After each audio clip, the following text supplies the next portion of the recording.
Welcome to Bloody Good Horror.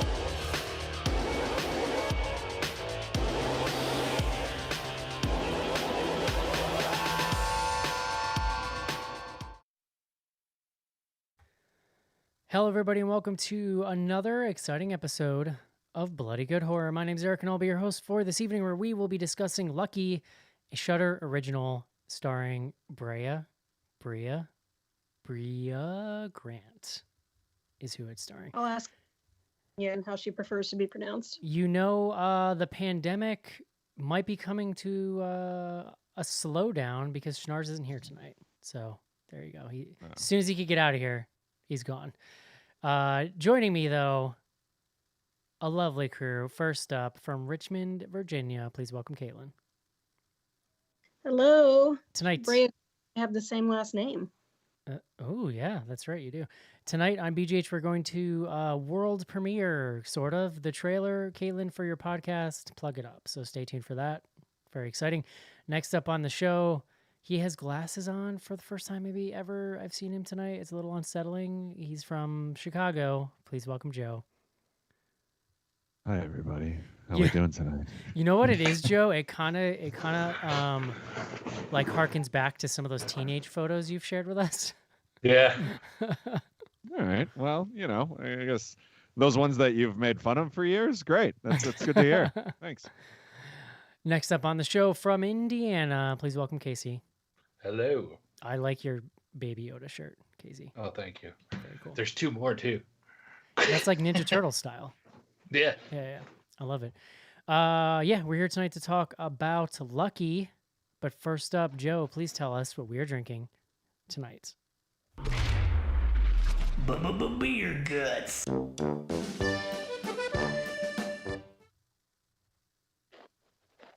Am I the only one who's had that Britney Spears song stuck in their head since we Same. decided? James. I went back and watched that video, and it is a masterpiece. And now I've just been on a Britney kick since then too. So it's been a great week. But we're here to talk about drinking with the movie Lucky, a heartwarming tale of a woman just dealing with some stuff, some man things, and people not believing her. And Men. Am I right, Joe? Just fuck them, huh? Men be shopping.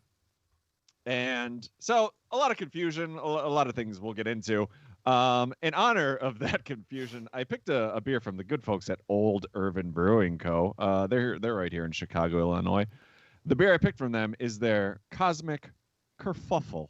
Oh. Ooh. Yeah. It was a good thing.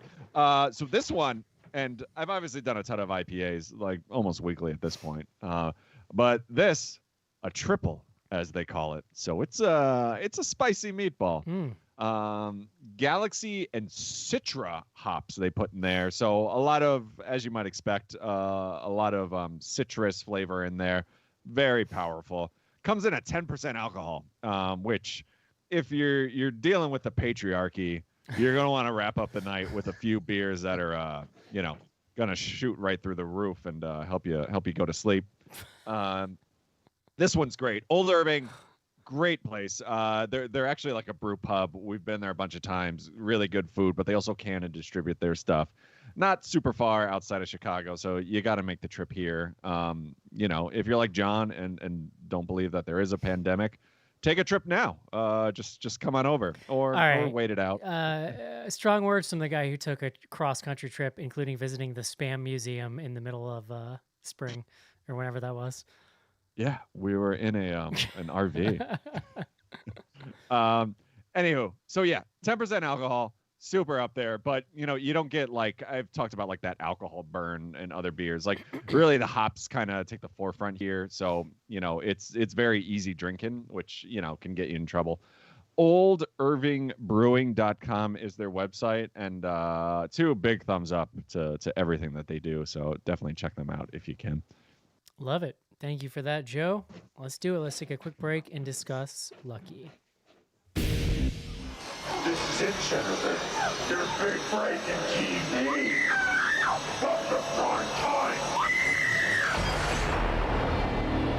Main feature.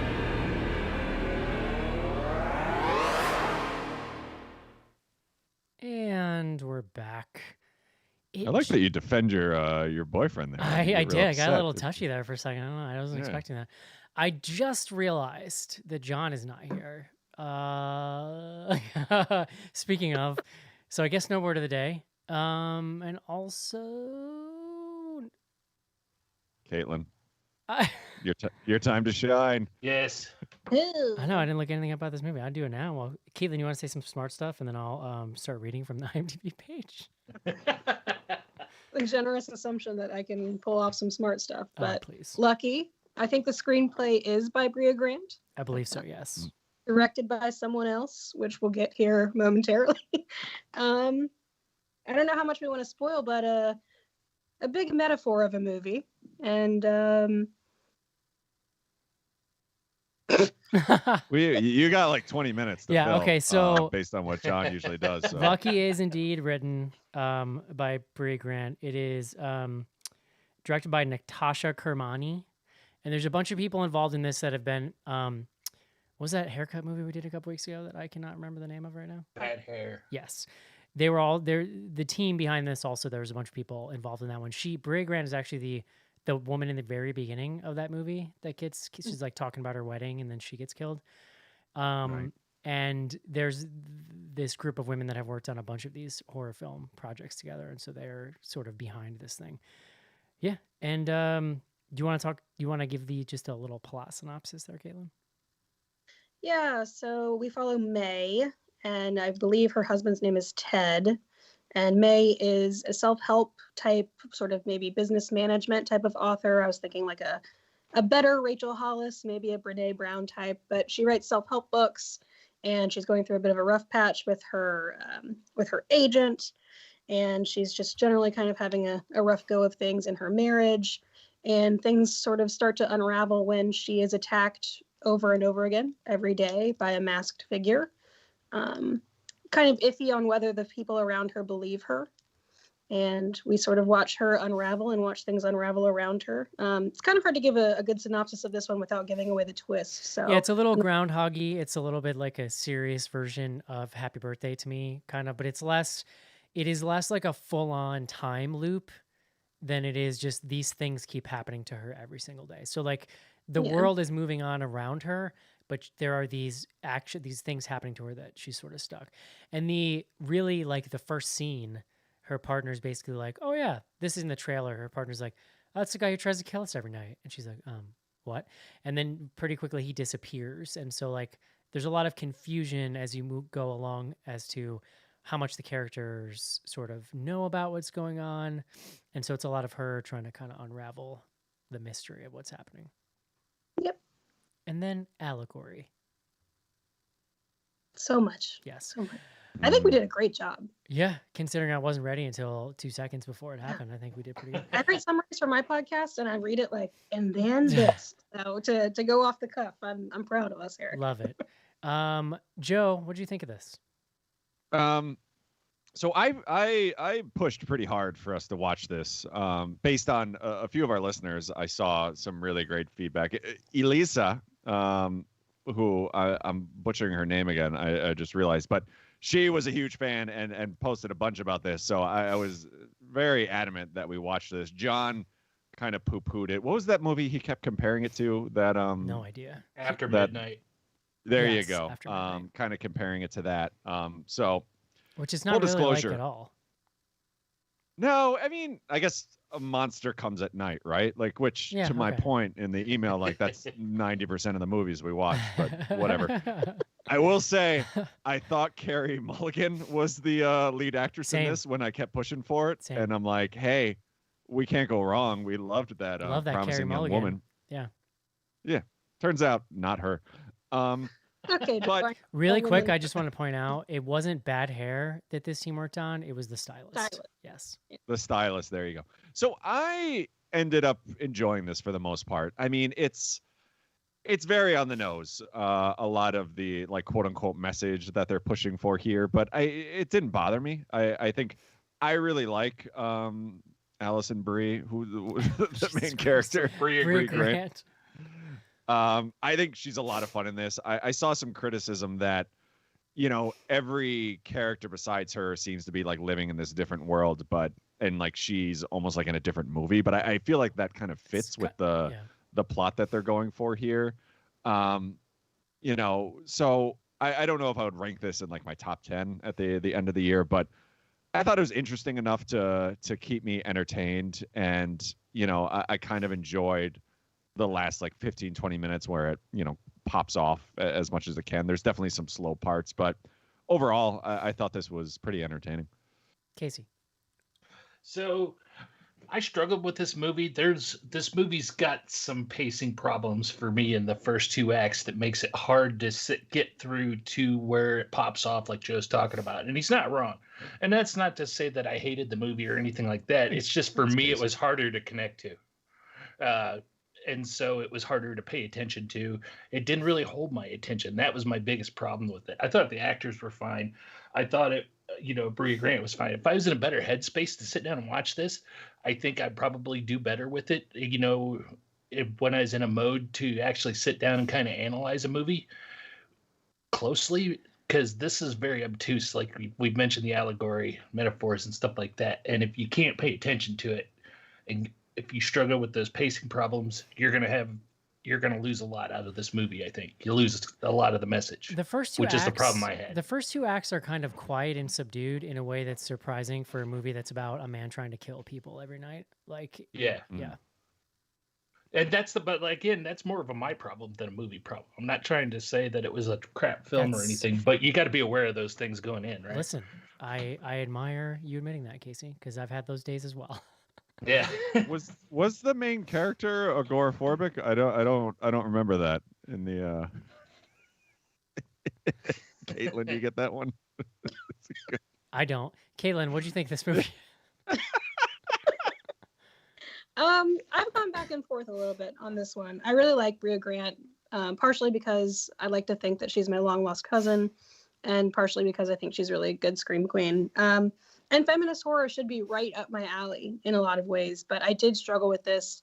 The dialogue, I think in particular for me, was hard. There are a couple of shining points about that, and we can get into those scenes in a little bit. But for the sort of scene when they're in the parking garage, I think John's not here, but in the email he said he would have appreciated a shred of nuance, and I think I can agree with that.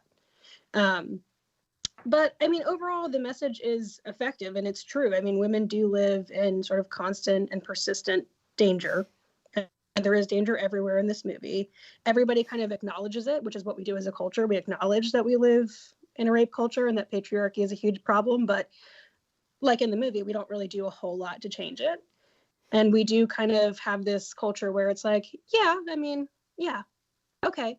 And then we just pause. And Brea Grant's made to feel like she's the crazy one.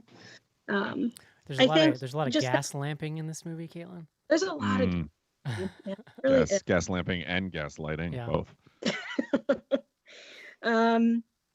Yeah, I think I struggle a little bit with movies that are all metaphor. So Eric, I think it was you in the email that had mentioned Mother. Yeah. And I saw Mother after I knew that it was supposed to be an allegory. And when I saw it with that knowledge, I was like, this is brilliant. Yes. And I figured out pretty early on that we were working with some heavy metaphors here, but I think had I looked at the movie not sort of as this, narrative that's going to be interesting and easy to follow, but as an allegory, I would have been more on board from the beginning. So I went back and forth a little bit, but I am in the positive camp now. Yeah, I enjoyed this movie. I agree with a lot of I think that the first and to a large degree the second acts are a little slow and sleepy in a way that made it kind of a little difficult for me as well. And it's also just like it's a little too obtuse, kind of, Caitlin, to your point, and it's why I actually appreciated it. It's weird. Normally, I'm a little sensitive to like the dialogue in these things being too on the nose, and that parking garage scene in particular, it definitely teeters on like maybe we don't need to be like quite as explicit here. But on the other hand, the rest of the movie is so obtuse. Those are sort of weird, like breaths of fresh air for me when the movie was just telling me what the hell was going on. Like, what are we talking about here? Because there was too much to me of just like this weird thing where other characters like snap into zombie mode and just like prattle on for a while. And I get that a lot of it is when they snap into this mode, and this is obviously part of like the whole allegory, like they just start saying kind of very cliched things. It's platitudes about Platitudes, strength and being a s- woman in this culture. they start and gaslighting her. There's a lot of excusing of things that might have happened to her, or maybe making her question kind of her recollection of events, right? It's just like it's like two full acts of that before anything really starts happening. So why I liked the parking garage scene is that visually the movie really picks up. Like this, there's some really cool lighting in this scene. Where everybody in the foreground is red and everything in the background is I think it was blue maybe. But I really didn't like the ending. I needed a little more. I think, Caitlin, to your point, like I don't know, it's weird. I get that to some point it can be. We talked about this with Promising Young Woman because they give you somewhat of a catharsis, and they do a really good job in that movie of like threading a needle where it doesn't fully feel like cheap movie catharsis, but it's definitely trying to ride the line, right? Like, cause that's not always reality. And that's sort of, this movie just kind of does neither. This movie just sort of brings you right up to the edge and then just cuts to black. And it's like, it might as well be like, go to www to figure it out. Cause like I don't know. I felt like I needed a little more. But I do appreciate what it's doing. Some of my favorite moments, like I said, are those on the nose moments where I really like the scene where there's all the people in her house at once. It's like the paramedics and the social workers, and like they all start shouting platitudes at her at once. And that to me is the scene where I think all of this movie comes together maybe the best in one moment. I could also see it being a scene that sort of turns people off for being like too on the nose. But I actually was John couldn't be here, but I think it should be said that this, I mean, might be his top movie of the year. I mean, we'll see at the end, but I specifically said that scene that you're talking about, Eric. Like, I love the paramedic when he shows up because they're always kind of playing with the cop when he's interviewing and pretty much everyone she interacts with. They're always kind of playing with the dismissive or you're crazy type attitude that she's getting. When the paramedic shows up, he's the first one. Like I rewound it 2 or 3 times and laughed hysterically because the look he gives her is just like this. He's funny. What? Like, yeah. Oh, he's hilarious. So like specifically, I was talking to John about that. Like, I think I love this paramedic, and then like it does kind of amp up from there, right? Like it's very sort of everybody's flashing at her and kind of in her face, and like I agree that's where it gets, I think, a lot more interesting to me. I mean, I don't want to say unfortunate, but it kind of is that it's like the last 20 minutes, right? Like, I almost wish that the rest of the tone was that kind of over the top because I think I would have enjoyed it a lot like more. The earlier parts of the film to me almost need a little more edge. Yeah. Exactly. Yeah. Like it felt a little more like they were just trying to drive home the message rather than like make a movie out of it, if that makes sense. Like, well, they spent disappearing after getting killed that I was like, well, is this like a supernatural? Like what? But realizing that it's just the repetition and the persistence of there being danger all the time, and you wake up and you do it again the next day, and it's every single day. Yeah. But I was like, but is he supernatural? Like I was getting caught up a little bit in the weeds with that. I thought it was interesting. Go ahead, Casey.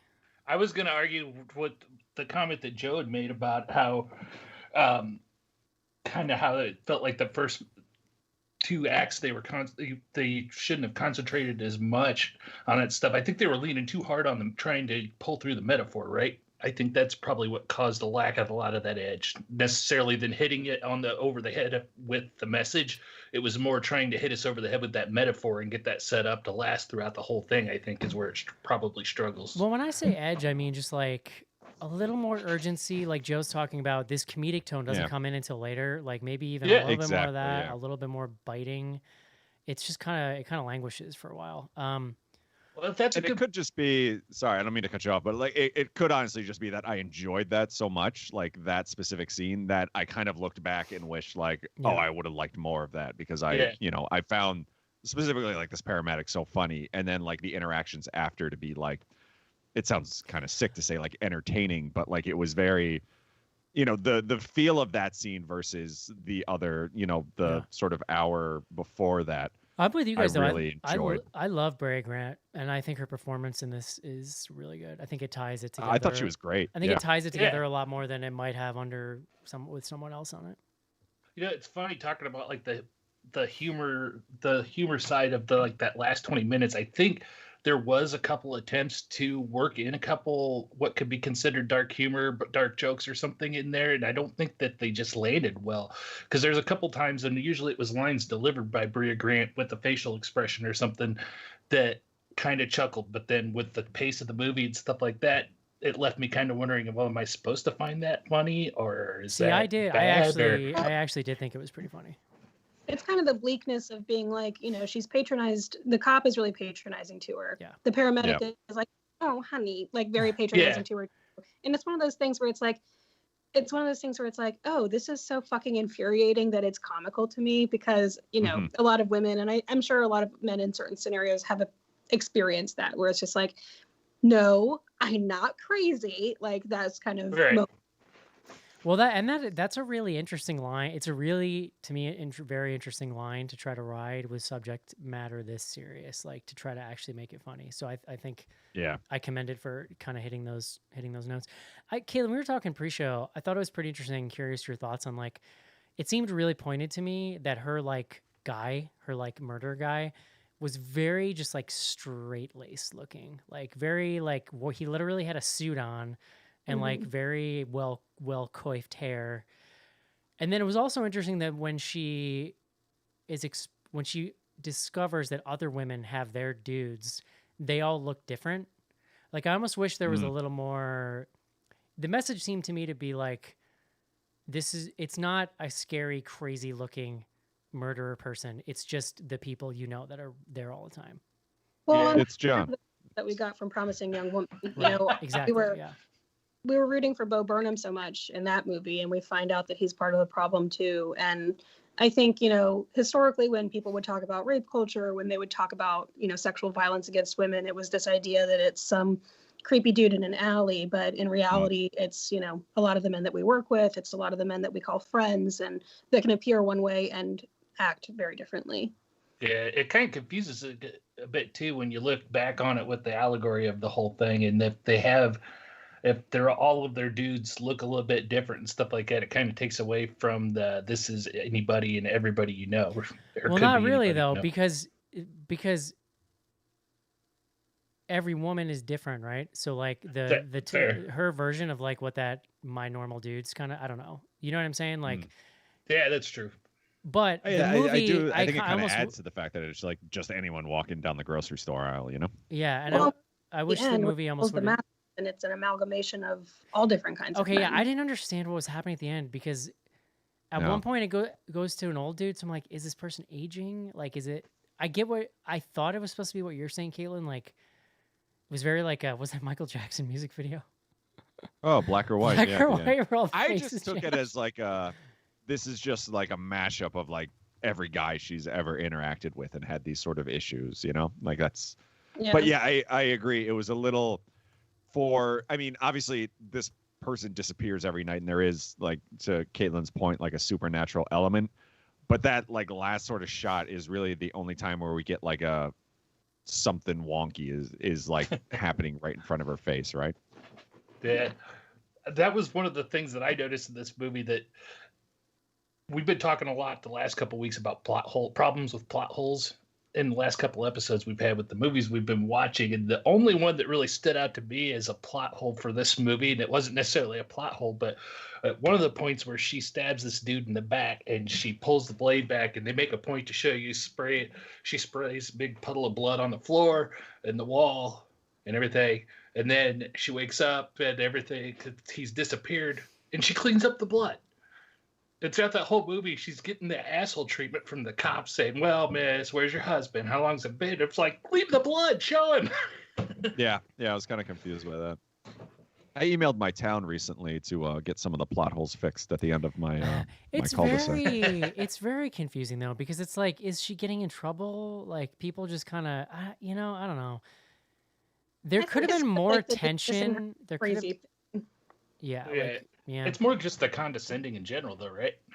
Yeah, it's definitely the like, you've called us 3 times and there's nothing here. We're getting a little aggravated. I did really enjoy the scene where she's like, well, if I report him missing, you'll just go get him, right? Like, I know where he is. Right. Can I just do that? Like, that tension and interaction with the I don't know what is the investigator or whatever. Like, I really thought was interesting. Like the way she was kind of like sick of his bullshit and kind of throwing that in his face. Yeah. And then like nothing really comes of it. But, Yeah. Well, what I was trying to say is that, like, there are, I feel like, times in women's lives where we are sick of it and we're trying to throw it in your face, and it's like, Yeah. okay, sweetie, like, thank you, we'll look into that. Yeah. One of the I thought best little sequences of dialogue was when it's after the husband comes back. It's towards the end, and he's just like, is he? I don't remember, husband or boyfriend or whatever. He just starts fully gaslighting her, and he's just like, well, you were acting crazy, and you were really mean to me and hurt my feelings. And she's just Eric, looking at him like stunned. because he says, I was trying to come up with a solution and think rationally, and you Yes. were really mean. It's like it's all sort the of buzzwords. crazy. to be fair, she was really mean to him. Well, he said, if you could calm down, which I think is Calm an down. infuriating phrase for anybody to hear, but Irrational. especially Yeah. the way it's directed to women often is just rage-inducing. Well, that's kind of what I mean. Why, like, I'm not I've necessarily seen that rage. I'm not necessarily bothered by those on those moments because the way they're written feels so like authentic. I Yeah, think absolutely. Like, for sure.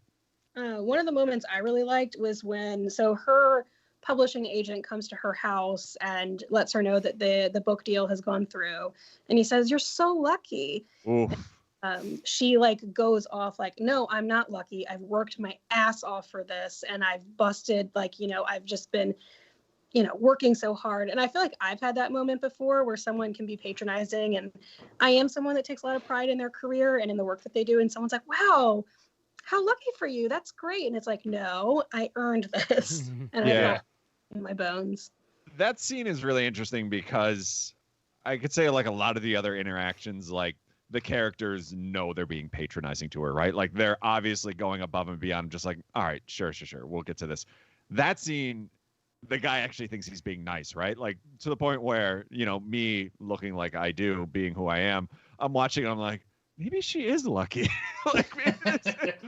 But like you're watching and you're like, no, that's a totally fucking dickhead thing to say. And like, it's interesting watching this, like from my perspective, because I'm like, 15, 20 years ago, like I probably would have said the same thing if I was in his boots, right? Like, so it's, I feel like they really played those characters that she interacts with like so well.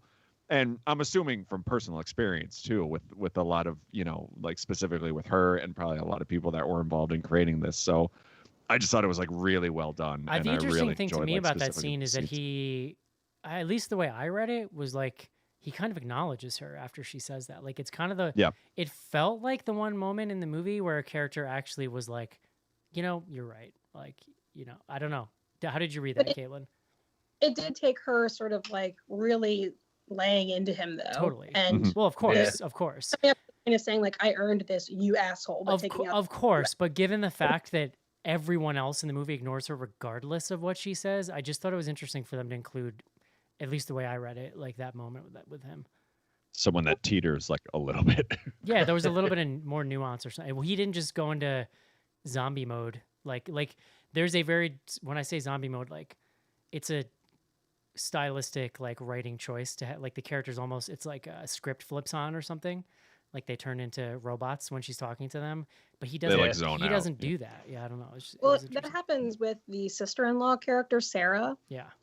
When she's talking to her, and that's a fellow woman that she's talking to, and I think it's interesting that they made that choice. But when she's talking to Sarah about these problems that she's having and how terrifying it is and how angry she is, Sarah's dialogue slips into these like very sort of, I don't know, trite platitudes about like, that's so hard. You're working so hard. You're such a strong woman. Oh, you. Yeah.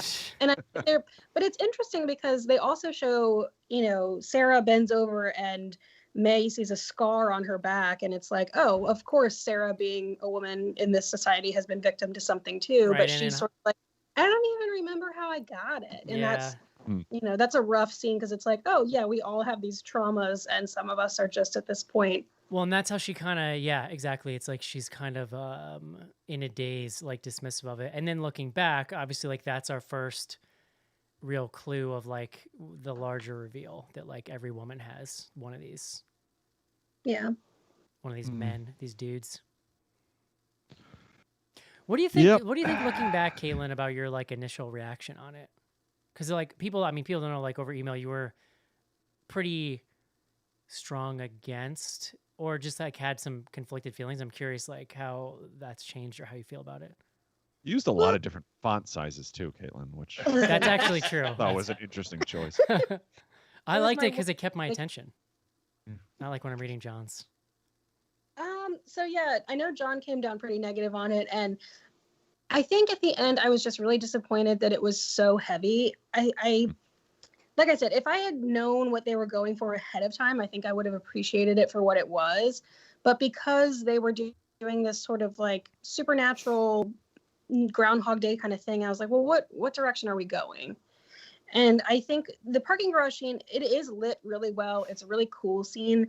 But the line, we are being attacked all the time. There's no rationalizing it, and there's no saving us. And That's then the assistant specifically, PD, yeah, she says, well, maybe if we all work together, and May says, like, no, we're just fucked. Like, I think that for me was really heavy-handed, and I don't know. It sounds like at the characters end- reading. It sounds like characters reading script notes, like Yeah, where yeah, script is describing what's happening, and then the character's just straight up reading it. yeah. For me, that was a little like, ugh, maybe I wish we wouldn't have done that. And then the end, I did struggle with a little bit because she pulls the mask off of the attacker, and it's, I guess we can talk about what that actually was. But for me, I read it as an amalgamation of like all men. And like, I don't want to get into a place where I'm defending # not all men. Like, that's not a place where I want to be. But at the same time, it's like, I know like we're talking about patriarchy as a concept, and that, it's not talking about all men. And I've done feminist activist work for over a decade. It's really important to me. And I think sometimes when really heavy-handed messages come out, it feels like it can cheapen the movement and the really hard work that people are doing. So I think I was a little frustrated at just how ham-fisted it felt. But at the same time, they're not wrong. Those are important messages, and they're not wrong. But I don't know. I think it just, I've done this work for so long, and I've been in it, and I just sometimes when pop culture feminism just flexes a little too, not too hard, but just sort of like a little goofily. And it can be hard. I mean, listen, especially as men in this space trying to talk about it, it can be hard trying to know where that line is, and if you even feel comfortable like calling it out if it feels like not genuine or something. Not genuine, but you know what I mean. Like it's not threading the needle. It's pretty uncomfortable as a dude saying you weren't a big fan of this movie at the beginning of the show.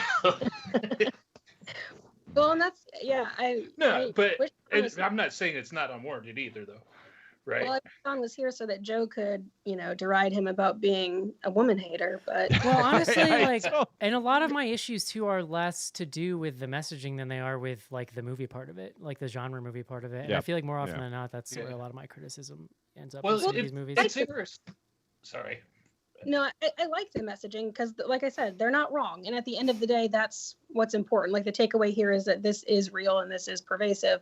But at the same time, I just, for whatever reason, the manner of communicating it was just felt kind of clunky to me. And that's, just because that's not my communication style doesn't mean that it won't resonate with someone else. Yeah. So. And I also absolutely. get too that like my enjoying of getting some kind of catharsis in Promising Young Woman is like, of course, life isn't like that. You don't always get that. So it's like, it's the filmmaker's choice to not do that. But it's just Yeah. that it's not even a lack of catharsis to me. It was just a lack of clarity by the end that kind of bugged me on some of the stuff. But it's Well, Yeah, I not. mean, even to the point with John, like I was, because I think I was the second person to watch this. So John kind of sent his thoughts, and I started messaging him, and I'm like, I don't even think I can make the "you hate women" jokes about this, right? Because I get all of his complaints, and I understand, but I mean, I think for me, like specifically the lead actress's performance, like kind of nailed this home for me. And what Eric and I talked about, like those last 20 minutes, I just enjoyed so much that it really, I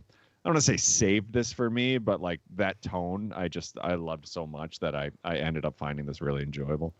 Honestly, us talking about it's warmed me up to it a little bit more than my original response to, because you look back on some of the writing and how they do this stuff and some of the stuff we've been talking about with the systemic problems and everything that's surrounding this. They're not even coming out and saying necessarily all men are violent and evil and treat women like shit, but they do say it's really easy for these people to slip into that mode and not even realize how to do it because it becomes second nature, and that's where the problem lies.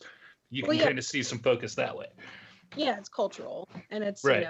not necessarily the fault of individuals that's the culture that we have, but it is the responsibility of us as individuals to change it. Right, and they kind of highlight that with when these people start regurgitating this stuff, they kind of flip into that robot zombie mode, right? And well, that's You a don't lot of even the, realize you're doing I it. mean, then those are a lot of very similar themes to Promising Young Woman, like just the specific kind of language that's used and the wider cultural net that sort of keeps these things like in place. Well, and I was frustrated just because, like I said, this isn't the style that I would have chosen to communicate this message with. But when I sat down, like I very dorkily have like a pros and cons list right here in front of me in I my love notes, and it. like Like under your we Jim- know. like your Jim from The Office. I am Jim. But I have so many pros, and the only con was that the dialogue was pretty, goofy to me at certain points, and that the dialogue was like just a little cringe enough to make me be like, no, like I don't want to be like, I'm doing good feminist work. These people are being silly. And that's exactly the wrong takeaway from this. Like, that's not the kind of person I want to be. It's not the kind of feminist I want to be. So I don't know. My initial reaction was just sort of like, ugh, cringe. But now I'm like, you know what? They're not fucking wrong. Well, also, I don't know I mean, it's a pandemic right now, but this thing came out. This was like a Shudder original. It's like the perfect platform for this kind of a movie. It's Oh yeah. like, we've seen a lot of this tier of indie movies as far as like budget wise. And it's awesome that there's like a platform for all that stuff to come out on now. And it's one of the cool things about Shudder is you get such a wide, you get this, but you also get like Psycho Goreman. Yeah, and we brought this up a million times, but it's another way of showing that Shudder's kind of taken that place of those old DVD sets, like the 8 Films to Die For or something like that.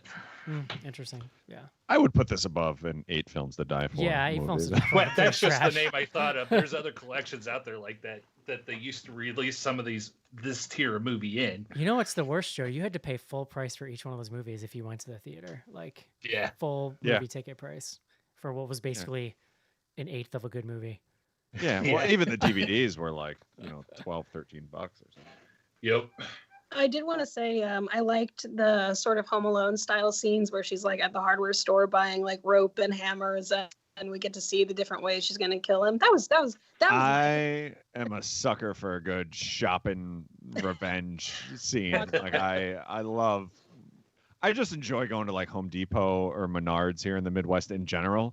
So I just like watching people shop at hardware stores anyway. But yeah, hard to agree there. Love to see the kills. Yeah, What it's else? pretty bloody. It was what? It's Pretty bloody? Pretty bloody, pretty violent. Yeah. I mean, like I said, that was my catharsis of it. It was like, oh, good. Like, it sucks that she has to wake up and do it again every damn day, but like... Yeah, there's something kind of nightmarish though about like having to brutally kill someone every single day. Like they just come back. Like there's something very like, I don't know, it's an interesting psychological aspect to it. I mean, that's how activism work feels sometimes. Yeah. You're like up every single day, and every time you take down one, it's like, oh god damn it, like here we- Totally. And like when we're in the Yeah. parking garage, you see some of the women just like brutally murdering these dudes. Like Yeah. she's kind of always doing the same thing, but the one woman I think towards the end, right at the end of that parking garage sequence, is just like pummeling this dude's head. Like it's just very like visceral, the violence. Oh, there is one. I remember why I was getting a little frustrated. So at the beginning of the movie, we see a crack in a plate, in a dinner plate. We see a Yes. crack in the parking garage. We see a crack in the vanity mirror on her car visor. And like, I was like, so is she the one who's cracking? Like, are we supposed to think that she's going crazy? Because that would totally negate a lot of the other stuff. Yeah, everything else. Yeah.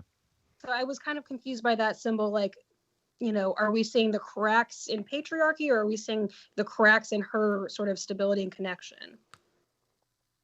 It's interesting because somewhere in the second act, I couldn't tell you exactly which scene it is. There was a brief moment there where I thought maybe this movie that they were going to unveil that she was the one that was abusive, and she was Oh. blocking it out and What? taking it out on him, and they were coming at it from that direction, which goes along with your idea. I'll of the give you this, cracks, too. Casey. I wouldn't have seen that coming if that was what No, like Yeah. wow, what a happened. But it was What it a was one of twist the for scenes where his 2021. sister was talking to him.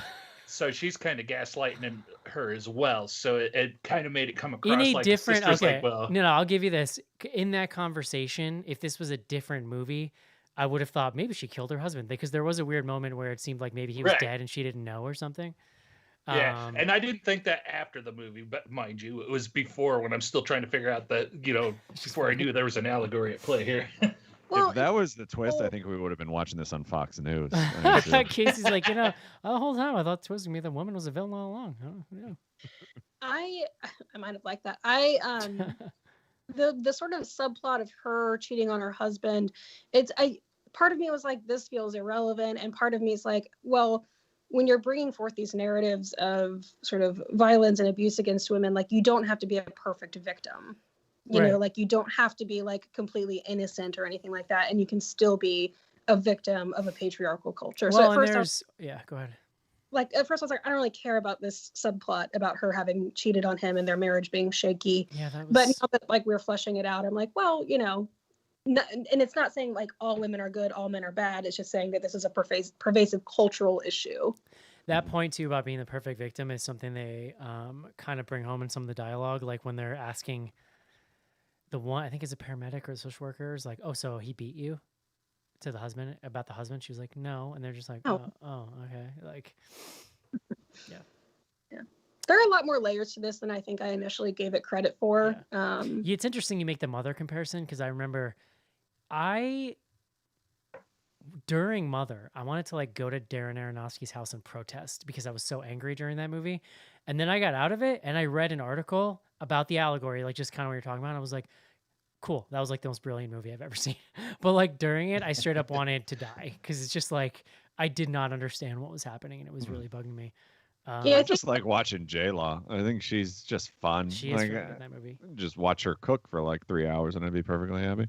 Was it the infant sacrifice that was really fun for you, Joe, in that movie? Or? Just J-Law. Just J-Law doing anything. I could watch her do her taxes and be like, this is nice. This just feels right. I like when the whole house turns into like a crack den. That was my favorite. Yeah. Well, That, Eric, as a homeowner, made me uncomfortable. Like, it just, That was a step too far yeah. when they ripped the I sink think- off the wall. People sitting with that dissonance of like being like, I don't understand it, so it must be stupid. Like, I mean, I fall into that trap too sometimes, where I'm like, don't like it because I don't get it right away. But Yeah. now that I kind of get it, I'm like, oh, you got me. And this there's is, no like, hard and fast. There's no hard and fast rule for me. Like it really is movie to movie. I've seen movies where I don't get it, and I'm like, will fully admit I had to go read an article, and I'll read it and be like, all right, dude, whatever. And then there's movies like Mother where I'll read the article and be like, okay, I'm an idiot, and now I get it, and I apologize. Like, it really just think- depends on the movie, honestly. I think, Caitlin, what you're talking about with the I don't get it, so this movie sucks, is pretty much every review I did from episode 100 to about like 250, 300. Hey, it's a thing, you know. Any We're other parts of this you guys want to bring up? We got it. Cool. I think, I think we got it. Lucky on Shudder, streaming now. Would you recommend it, Joe? yeah, absolutely. I'd also recommend the Britney Spears song because Oh. it is delightful. Cool. Casey? I've warmed up on it. I would say, yeah, watch it. Caitlin? Yes, and I don't think John will listen to this episode, but I think he might be disappointed that I that I fleshed out sort of my anxieties about it and came around. So John, don't be disappointed in me. I got a feeling John's gonna listen, and I mean, we should say John sent an email saying that he definitely recommends this. So.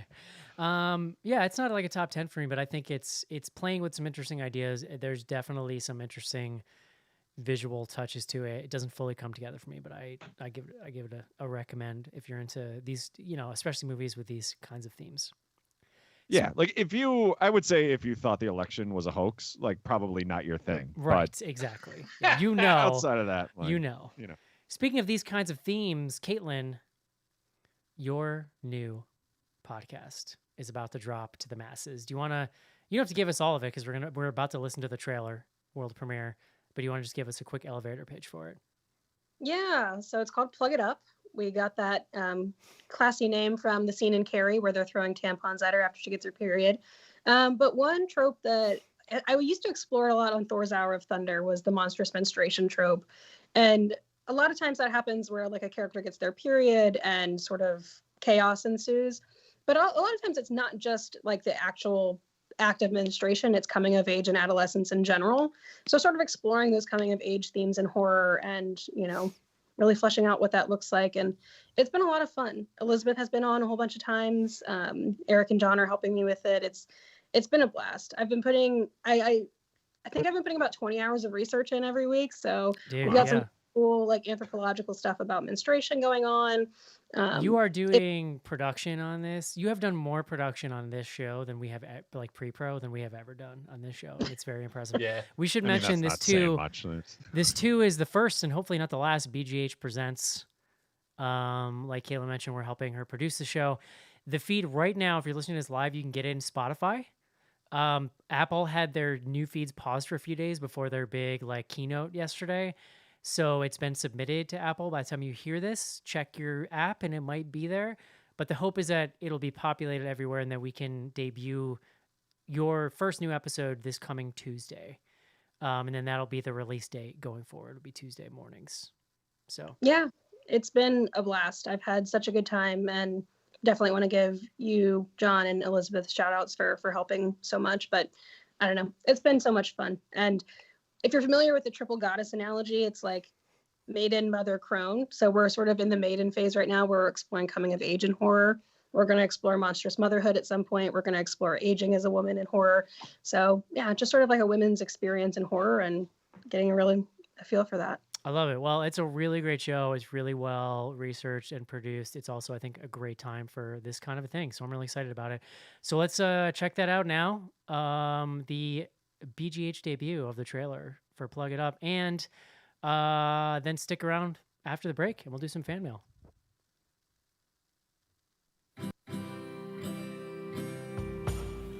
Hello, spooky friends. Caitlin Grant from Bloody Good Horror here. You know how in the movie Carrie, she gets her first period, and by the end of the movie, she's telekinetically killing people at prom? Or how about in Ginger Snaps, when Ginger gets her first period and subsequently becomes a werewolf? That's called the monstrous menstruation trope, and I'll be unpacking it on my new horror podcast, Plug It Up. Join me and some familiar voices as we explore coming-of-age movies in the horror genre. We've got Carrie, we've got Ginger Snaps, we've got The Witch, we've got lots of great and not so great movies to cover. Check out season 1 of Plug It Up, coming soon. Find us at Plug It Up Pod on Instagram and Twitter.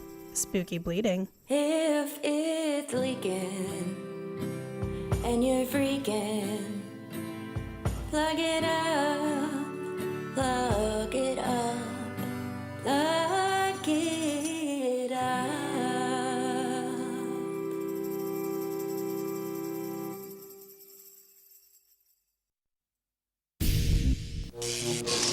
You know, a lot of people write me and say, hey, Joe Bob Briggs, just what is monster vision? You don't need no special glasses or an insect's head, just a healthy love for slime and disrespect for the dead. We'll talk about some movies by the old double wide, and when you get that creepy feeling creeping up inside, well then you got monster vision, it's a heck of a fright. We're tearing the heart out of Saturday night. These monster vision movies only serve a primitive drive. Cause watching people die can make you feel so alive. So throw away your clicker now, the flicks have begun. Cause there's nothing you can do while fully dressed that's as fun as watching TNT beneath the bugs after light. We're tearing the heart out of Saturday night. Tearing the heart out of Saturday night.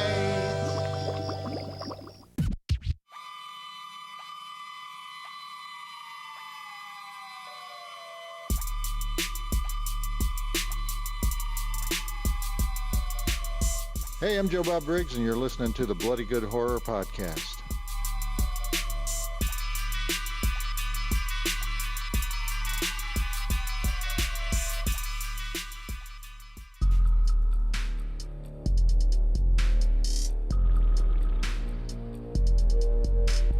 Send feedback to info@bloodygoodhorror.com or on Twitter using hashtag AskBGH. Join Patreon to get back episodes and much more. Patreon.com/bloodygoodhorror.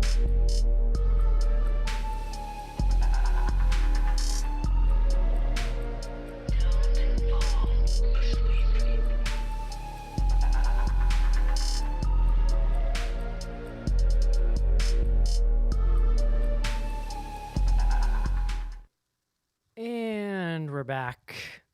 Hey, Casey, Eric, Casey, I I need to file a word complaint. Casey, I can see you were absolutely tickled by the Plug It Up theme. Yeah, that's my work complaint. Why don't we have a theme song that good? Yeah, it's pretty amazing. That's written and performed by Elizabeth, who's also on the show and has helped produce it. Yeah, Joe, what'd you think?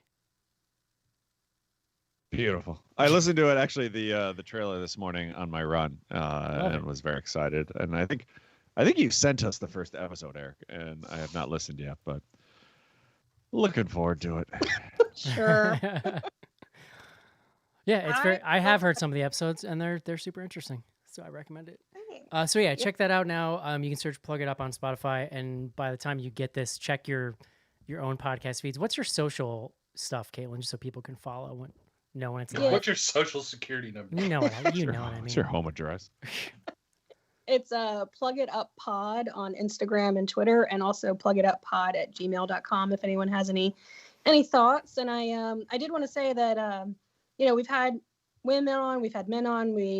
I'm inviting all kinds of folks on to talk about coming of age, and period stories are great. So are awkward boner stories. So any of those sort of adolescent women, I'm really excited. That's something I know Joe has because he shared many of them on the show. Oh, I've got No, like all kidding aside, I think it's an amazing idea, and I'm very excited to hear it. And like especially going, my daughter's going to be 10 soon, and like this stuff, Caitlin and I kind of message back and forth, like not so much menstruation and like that whole thing, but like womanhood and growing up has definitely been like very top of mind, specifically for me. Like the last year, I've been seeing a therapist for like the last 4 months. Oh my God, Joe. Yeah. How did I not know this? So, this whole topic like really hits home. So I am very excited to. Joe, I'm going to listen need to that person's number, if that's okay. That's between me and him. And Joe, I've also been seeing a therapist for like almost a year now. So maybe... it's I've actually been thinking a lot about it. Next month I think is like mental health awareness month, and I don't know, it's been great. Like this past year I think has been really difficult for a lot of people, my wife and I included, and it's been a huge help for me.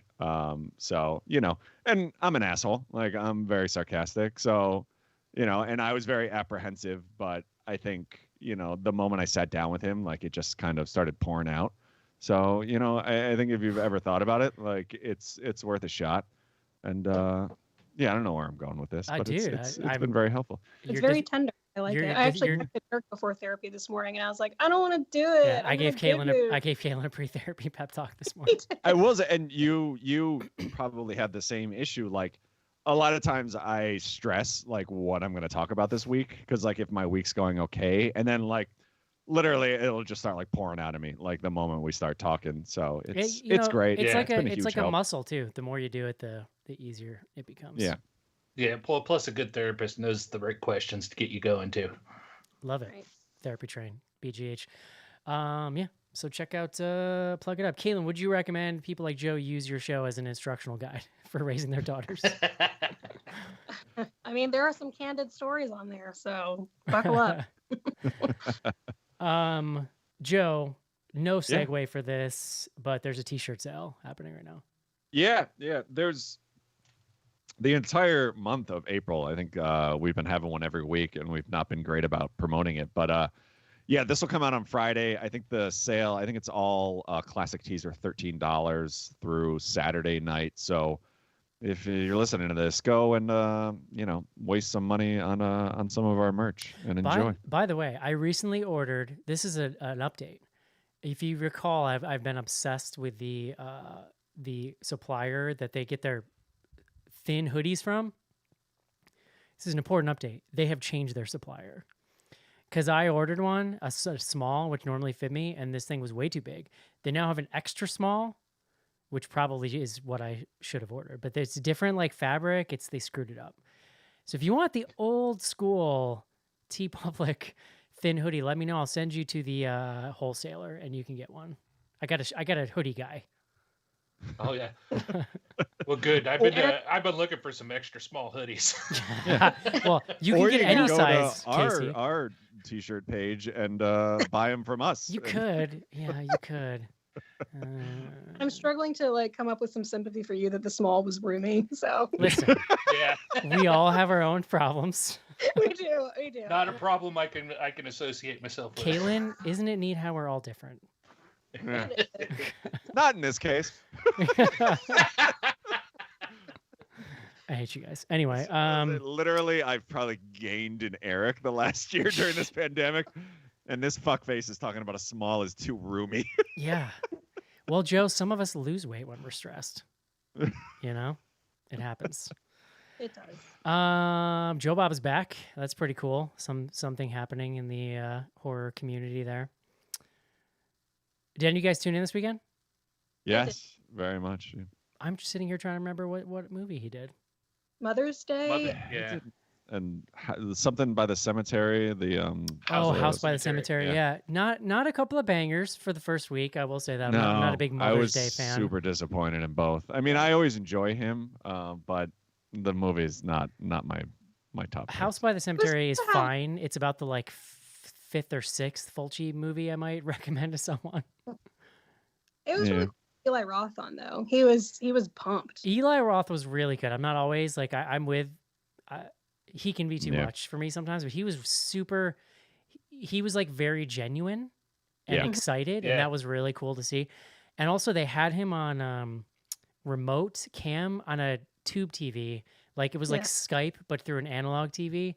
I need to find out who produced this so I can figure out exactly how that was wired, because that was amazing. Yeah. That was as soon as I saw that, I thought about you. I thought that was very interesting. Yeah. But it's like I said last week, and somebody wrote in Ask BGH and asked us what we thought about Eli being on there. It's like I said then, Eli is deep down, he's just a horror geek. So say what you will about his movies. The dude gets excited about horror movies. It's fun to listen to him talk about it. I'm cool with Eli Roth as long as he's not trying to sound politically smart, because I feel like that's where he goes. He has the same sort of. Sometimes in interviews, he's a lot like Tarantino, where it's just a hyperactive kid that you kind of want to just take it down a couple notches, right? Yeah. We get it, dude. It's cool. We get it. Yeah. You have no job, so you just spend all day surfing the internet, and so you think you know things. But yeah, I was excited to see Joe Bob back, and I'm excited for this Friday. Oh man, yeah, and we got a question, Joe, about the Chainsaw Awards, which I can talk about when it comes up. But he won for some award. Yeah, he came up with to give him.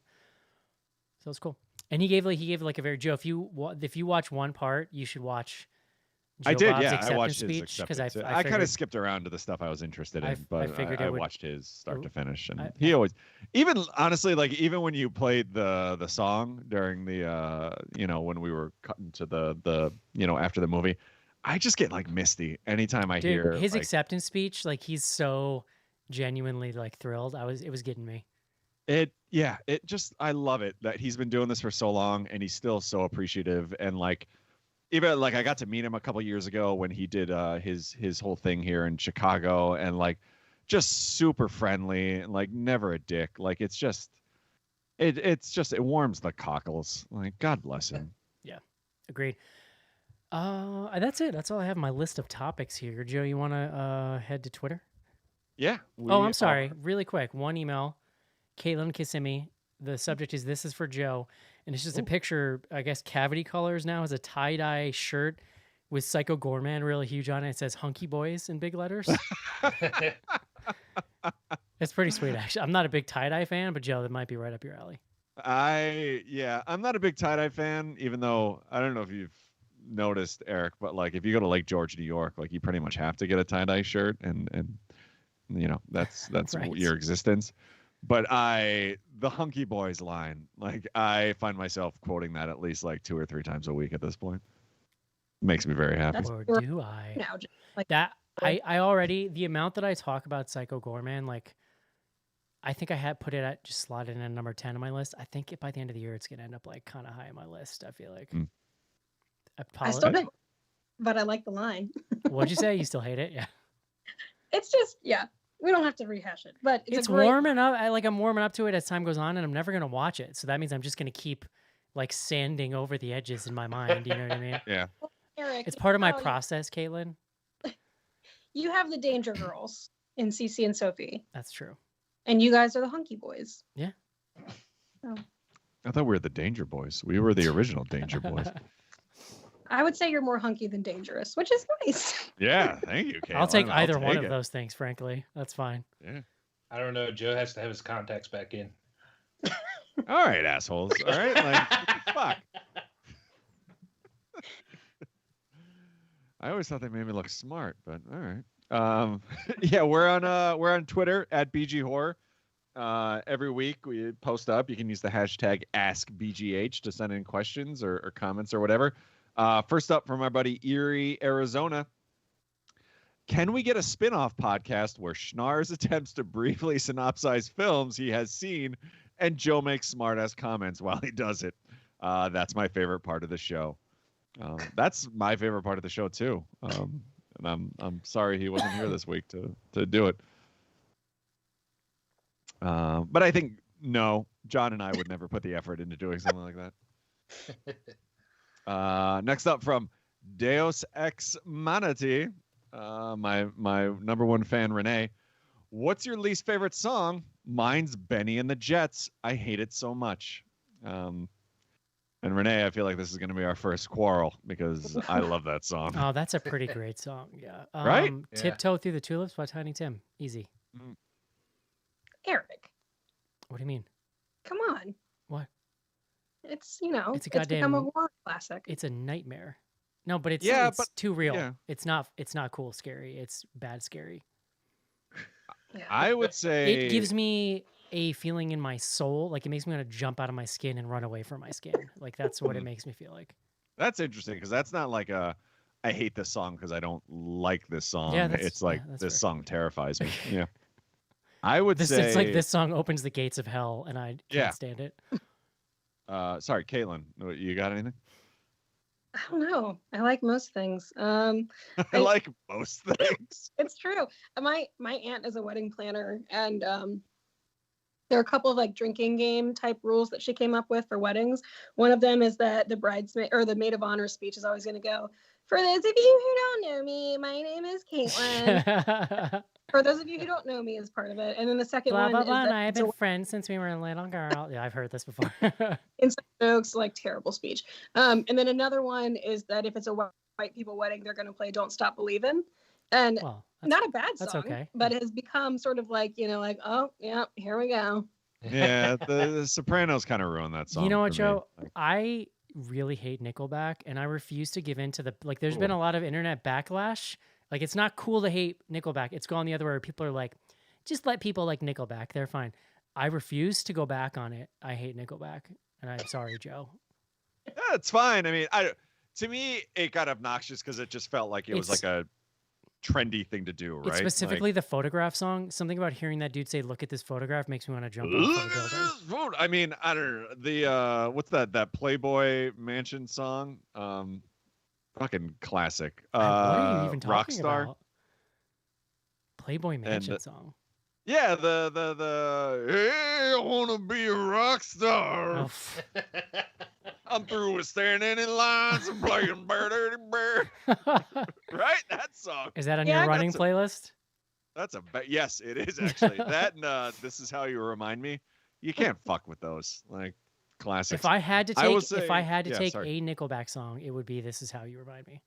Yeah, it's good, right? Like I mean, I'm just saying, if I had to pick one, I'm not saying it's good. I in general hate wedding songs like the Electric Slide, like any of those.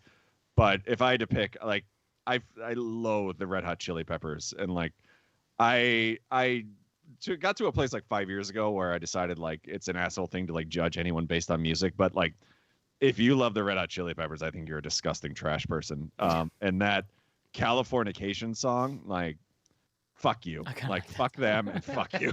I like the Red Hot Chili Peppers. I'm pretty cool in general with like, I'm at peace with like white people wedding music, but my line is anything that involves like group dancing. Like get out of my face with group dancing. That's what I should have specified, like the chicken dance, the electric or like slide, the cha-cha any of that y'all, stuff. whatever that song is. No, The no, cha- thank The you. cha-cha slide. Have I told you my cha-cha slide song story? Please. With the like at an office party years ago, one of our account guys was dancing that song, and his dick was so gigantic, and like he would do the and like literally you could see it like just slapping against his pants, just like doof, doof, like gigantic, and it has traumatized me for years. And like anytime I hear that song, it's like curl up in a ball on the floor, like. This guy's cock was so fucking big. I'm gonna bring this up in my therapy session. So Yeah.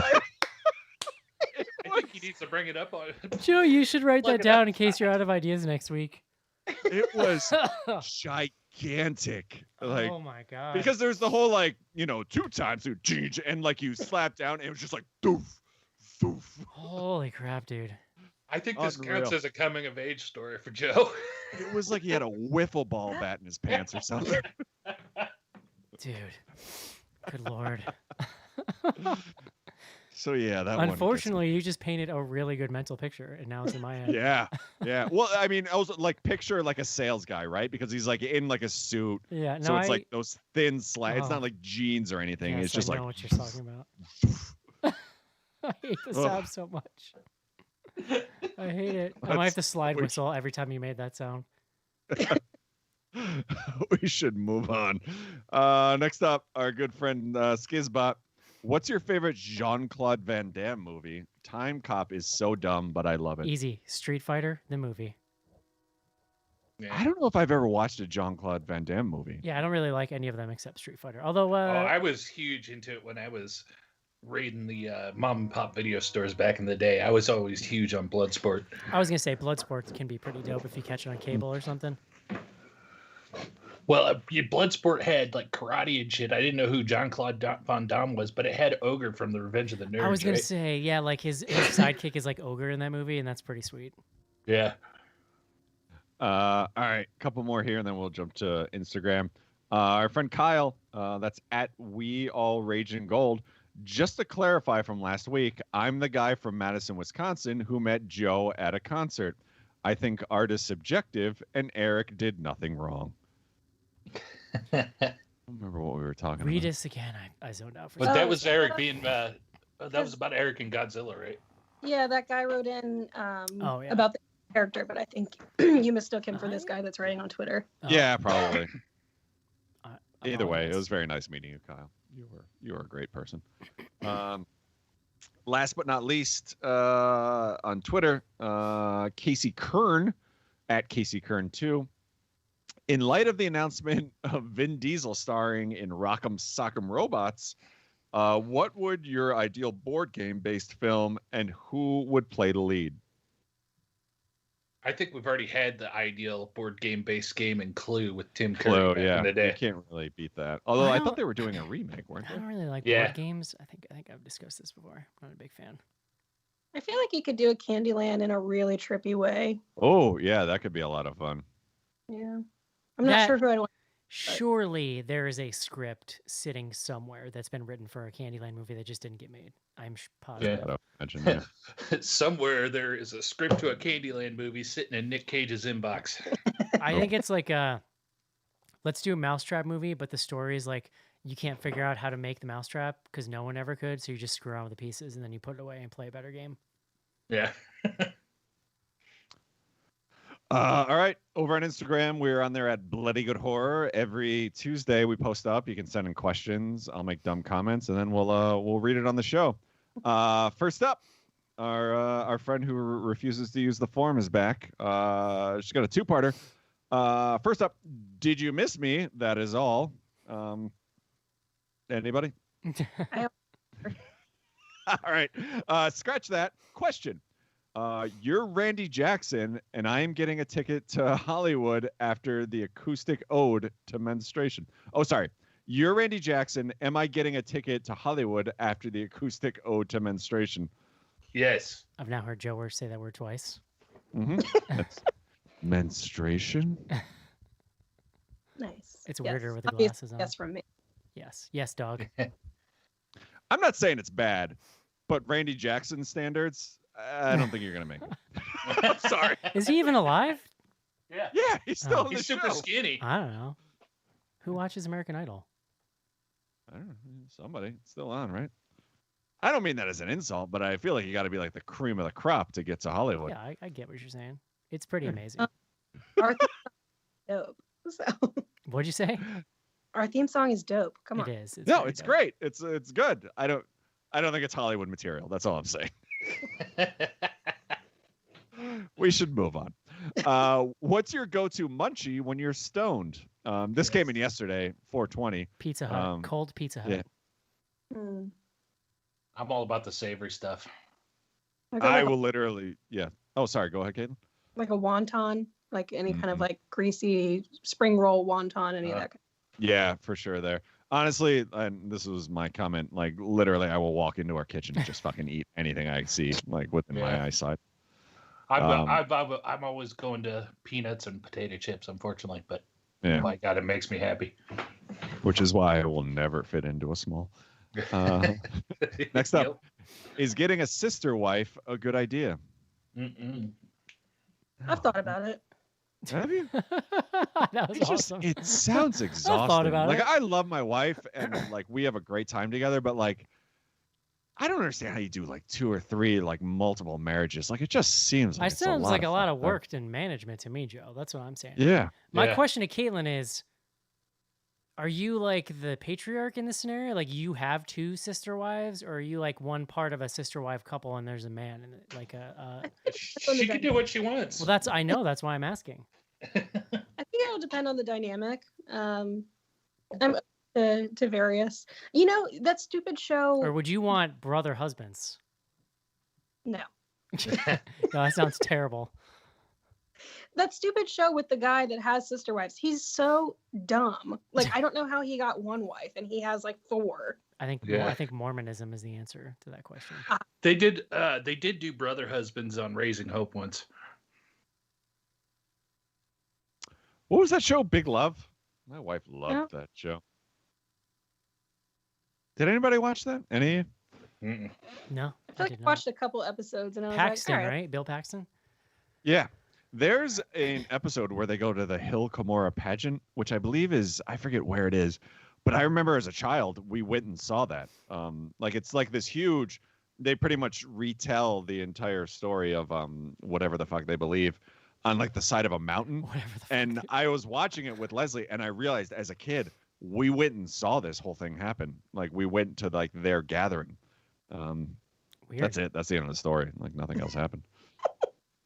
I had a jump in the fire Metallica jacket like with Satan on the back, and I felt like a badass.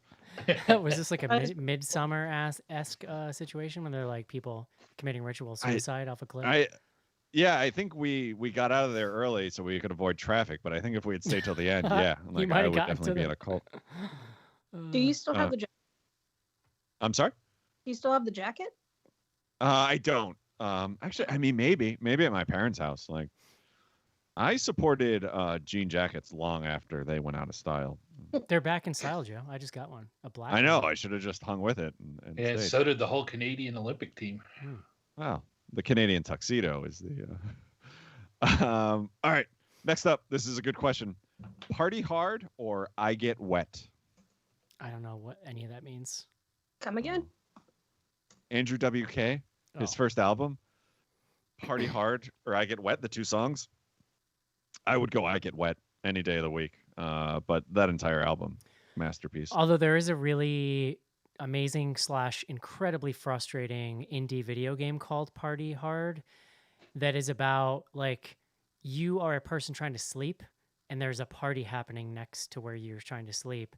And so your job, it's like all 2D, like overhead view, and your job is to kill all the party goers without getting arrested. And you look like you look like Michael Myers, but it's like you can stab people, but you got to try to do it around corners when no one can see you. And then you have to dispose of bodies, or you try to set up scenarios where people have accidents and die. Like you can like poison the punch, or it's basically like all procedurally generated, like trial and error. And it's very frustrating and interesting. Called Party Hard. It's on it's on the Steamies, Joe. Yeah, I remember It's that. probably on Switch. I think it's on Switch too. I'm sure. I feel like you ruined the question, but that's fine. Well, I feel like I made it all right. better. This one I think you will get, Eric. So season 9 of Seinfeld rules. Am I crazy? That is the rare show that literally kept getting better every year until it ended. And like, even at the time, a lot of people, if you were like, or if you're old enough, Joe, like us, to remember pop culture, the question was like, why are you ending it now? And like everybody involved was basically like, we want to go out. We want to go out now before it goes downhill. Yeah, I've watched like every season of Seinfeld so many times over and over. But when he sent in this question, I went back and looked specifically at season 9, and it is amazing. Like it's the one with the Frogger episode. Yes. It's the one with the Festivus It just episode. got so bizarre in the best way. It is so good. And I didn't realize like it's the one with the Wiz. Like it is such a great season, and I will never love a show as much as I love Seinfeld. When that show ended, it was a cultural, like collective cultural moment in a way that just doesn't, because of the internet, will never happen again. I was in college and we got out of class early to go, and our professor was pretty much like, "Yeah, like just go home and watch Seinfeld. Like we know you want to," and Dude, I did. For real, it was a big deal. I remember like being like verklempt over it. Yeah. The final episode gets a lot of flack, but It's fine. looking back now, I was kind of like, all right, that's fine. But like, the more I watch it now, I love kinda it. brilliant. Like, I think it's so perfect. Because a happy the ending show. for that show would have made zero sense with what every episode of that show was about. There's like, honestly, the last scene where Jerry is doing stand up in a prison and that guy yells, "I'm going to cut you." Like that alone is like one of the funniest things I've ever heard on a TV show. Yeah, man, that show was cool. So I agree. Yeah, season 9 of Seinfeld was dope. Next up, and this is a good question. What is a Diva Cup? Caitlin. A Diva Cup is a flexible silicone or rubber cup that you insert in place of other femcare products, and it collects your menstrual blood, and you can dump it out and wash it and then reinsert. And they're having a comeback, but they're kind of old school, right? So I've been reading this book from the 70s called The Curse. I've also been reading a modern book called Flow, but it's all about sort of the cultural history of menstruation. And there's a lot of information on, femcare, commercialized femcare products. And yeah, so the Diva Cup, Luna Cup, all those sort of menstrual cups first, appeared on the market in like the 70s. Right. But I think they've come back online in a major way because of environmentalism. So, a lot of femcare products are bad for the environment, and also B, for, sanitation reasons. A lot of women don't like to, have single-use cotton, and that's uncomfortable for them. So they're more comfortable with, the clean feel of rubber. There you go. I would kill, Caitlin, to see your Google ad recommendations on like every platform you're on, just based on all the books you're ordering. It's fucking crazy. So wouldn't that isn't? Oh God! Oh, Wait! boy. Whoa, Casey! I see your gears turning. Why don't you head to the it's more chat, along buddy? The lines of logistics, like I know it is. That's why I'm saying. Isn't that a bad potential for a lot of mess? So it creates like a seal, so there's less chance of leakage than with a tampon. The only messy part is like, when you pull it out, you do have to like dump the blood out, and that can be messy. But for a lot of women, it's much more secure in terms of leakage than a tampon or a pad. Caitlin, Casey's gonna need your number so we can text you some further questions. I hope I have all the answers. I've got a house full of women. I'm not that alien to it. I just remember that scene in I think it was the beginning of the Black Christmas remake, Yes. where like specifically the one roommate is screaming, "I can't find my diva cup," and it just felt very like, all right, I get it. That was a very I get it moment about that Black Yeah. Christmas remake. Yeah. All right, next up, 420 horror movie. How about Idle Hands? Yeah, Idle Hands Yeah, would probably be my that's a good go-to. one. He has a Yeah. really sick bowl in that movie that is like an inhaler that opens up Yes. that he carries around his neck. It's so stupid. I love it. That's the one where what's his name? The redhead guy that's on Family Guy had the beer bottle and lodged in his head the entire time, right?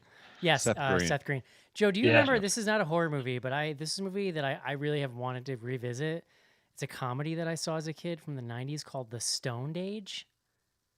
I remember that one. It's like That a was good. heavy metal stoner movie from like the early '90s. Oh, it was like a bad Dazed and Confused Kind ripoff, of. right? I guess. Yeah. Yeah. I remember watching it when I was young and being like, thinking it was cool because it was like dangerous. Yes, yeah. I remember we rented that because literally the cover is just like a girl with her boobs hanging out, and it was like a Friday night, and I'm like, I like boobs. We should totally rent this. It's not good. It's not a great movie. Yeah, I want to see it. Just to know. I want to know. Yeah. Yeah, it was very much like a Dazed and Confused kind of like, yeah, let's do this. And we'll put some boobies on the cover so idiot guys like me will rent it. It worked. And they got me, yeah. What's the line between slasher and murder mystery with multiple victims? Is it the level of violence? I think it's if you have one of those curly Q mustaches, like the Like like I Poirot. think that, yeah, like I think that makes it a murder mystery, right? It is a fine line. It is a fine line for sure. Because I remember being really excited for Murder on the Orient Express, and I actually went and saw it Yep. in theaters, which is a rare like non-horror movie that I went out to see, and Yep. didn't kind of realize like I don't know. I remember sitting down and being like, oh okay, this is like a different thing, but it's a very fine line. Those movies are kind of like fancier.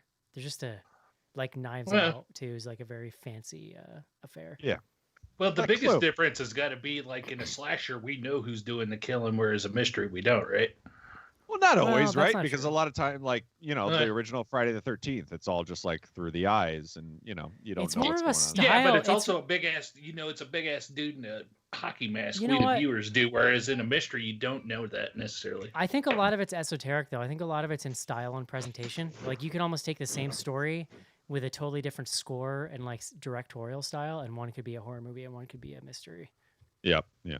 I think to Joe's joking, but like his thing about the mustache is kind of like a good like distillation of the difference. Yeah. Yeah. Absolutely. Did you see, by the way, all right. that Ryan Johnson, Ryan, I don't know how to say his name. He Netflix gave him like a crap ton of money to make 2 sequels to Knives Out just for Netflix. Oh yeah, wasn't there a Just- joke floating around, or like somebody made like there was like 13 Knives Out movies that the Netflix is going to be working on? That was a good story, right? And I just told her that. I'd have to see it. Do you enjoy 3D as a gimmick in horror movies? I do, but I also wear corrective lenses, and I have to be wearing my contacts and not glasses. Otherwise, it's just the worst. I Yeah. refuse to go I gotta- to a 3D movie until they fix the problem with the projectors being too dark, because once I discovered that, I could not unsee it, and it's infuriating. I think we got sick of it when it like became like a big thing, but I think now if like just a random horror movie came out and it was 3D, I would be super excited to go see it. Yeah, the modern stuff wasn't as exciting, but like the old ones, like the Friday the 13th that was in 3D, or the Freddy that was Oh, yeah. in 3D, that was exciting shit. All right, here's one. I dropped all my doggy coins down a drain in Midtown. Can Schnars help me? What is it? This would be Dodge coins? Dogecoin. Dogecoins. This is like a meme-based cryptocurrency, Joe. I That's- understand fucking none of this, Um, and it makes me feel so old.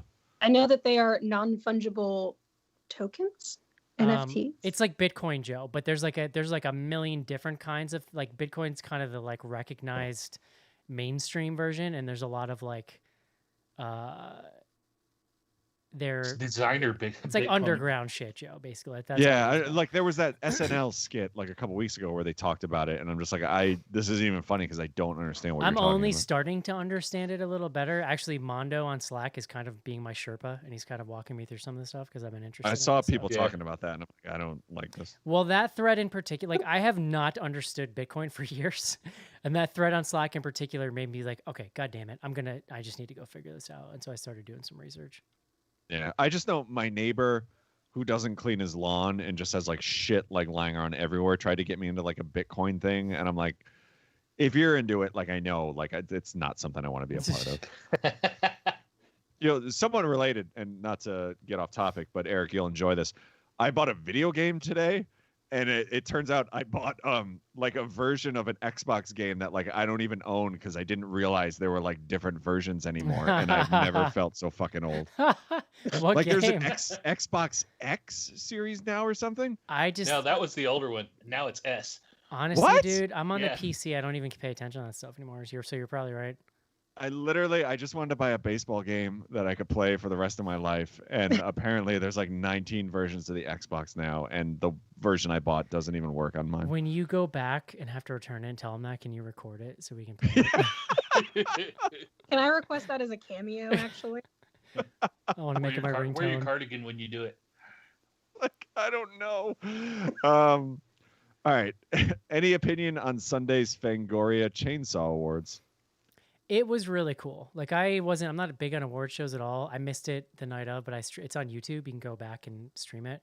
I really enjoyed the dude. He's an actor, the dude who hosted it, who was really just hamming it up and having fun with it. And what I liked is like there was just no bullshit. Like no waiting for somebody to walk up on a stage. It was just like vignette after vignette. The announcers were quick and the speeches were pretty short. It was like a pretty like feel good genre affair. I thought it was really well done. Yeah. I skimmed through. I thought it was nice. Jamie Lee Curtis. I love that like she does that stuff, right? Like she doesn't need to do like the fucking Chainsaw Awards, but like she will. Like it's very hard. That was cool.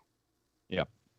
What is the scariest real life location you've ever been to?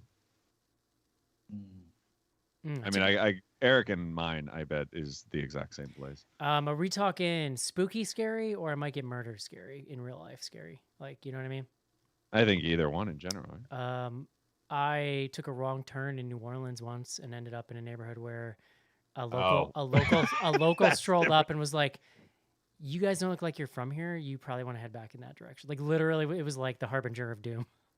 Yeah, I mean, I've definitely like when I was in college, I drunkenly tried to give a buddy of mine directions back to my apartment, and we ended up in some sketchy neighborhoods. But I was thinking more like spooky, scary.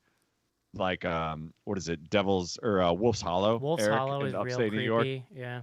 Hands down the like most terrified I've ever been. I was also like super high when we were driving through there, but like it's this area in upstate New York, and like pretty much you drive down like this backwoods road, and like there's just tall pines like on your left It's and right. basically a valley. So like there's hills on both sides that right from the edge of the road go like straight up at like 45-degree angles, and then trees are growing out of them. So when you're driving down in there at night, it's pitch black basically. And the rumor is that there's like satanic cults in there and stuff, and like, you know, abandoned caverns and like, there's a million dumb like urban legends. So it's got some energy. And we also have the old like the TB asylum in upstate, which is also like terrifying. Yeah. Nice. I've been through some old like abandoned farmhouses and stuff that people have been there and squatting in it and tagged them and stuff like that. And you're out in the middle of nowhere. And the closer you get to Knox, Indiana, the scarier it gets. Yeah, I gotta imagine, like, Casey, if you just went to like a town hall meeting in Indiana, it would be the most terrifying thing you could see. Knox, Indiana is what you guys all imagine Indiana is. Yeah. Joe, legit, I think the scariest thing I've ever seen is that sloth decal I sent you guys a couple weeks ago when I was walking through that parking lot. I mean, I can't think of a time I've ever been more scared. I think for me, so I lived in Santiago in Chile in my mid-20s, and I had a boyfriend at the time, and it was his birthday coming up, and Chile has a lot of observatories because it's really arid in certain parts of Chile, so there's not a lot of clouds, and you can really see the skies. And I was like, I'm going to plan a trip to the observatory for him. And I did.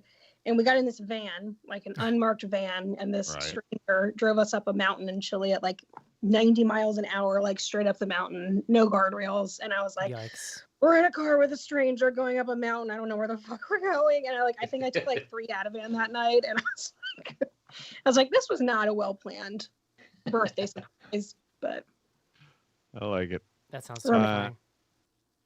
Do you guys ever argue about sports? No.